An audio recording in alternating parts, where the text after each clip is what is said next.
So to do deadlift correctly, a standing deadlift from a standing position, not pulling from the ground, you want to lock in the pelvis so that, again, their spine is not moving.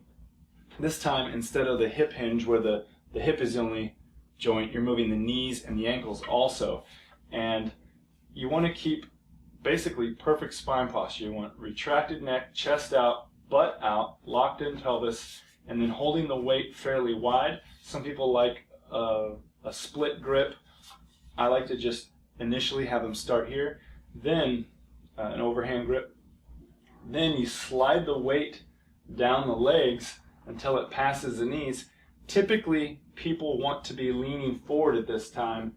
It's better to keep them back so that their weight is on the heel. Now, they're going to fatigue when sitting in this position typically because their legs aren't going to be strong enough.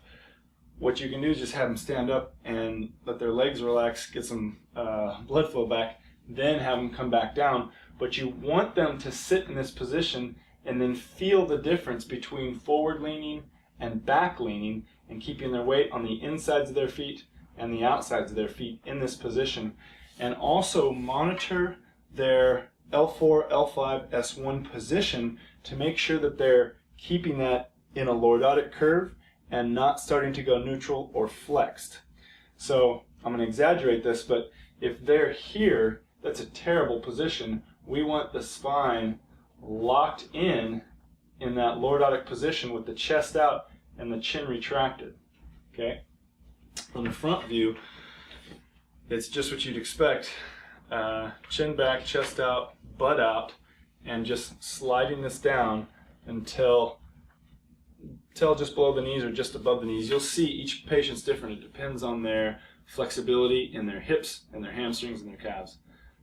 So once they've mastered neutral pelvis and spine stability, and then they're able to do a hip hinge, a standing weighted hip hinge properly, then we'll progress them to a standing squat. I don't know what to call this one, but it's a deadlift, but not pulling from the ground. You do it from a standing position and then squat down to their limitations. Some people are going to be able to get to past their knees here. Some people are maybe just above the knees, and some people will even be able to get lower to here before their spine starts to flex. My limitation, my physical limitation, is about right here, where I can get there. If I wanted to get below that, what has to happen is my spine has to start flexing. And we want to keep the spine in a neutral or extended position whenever possible.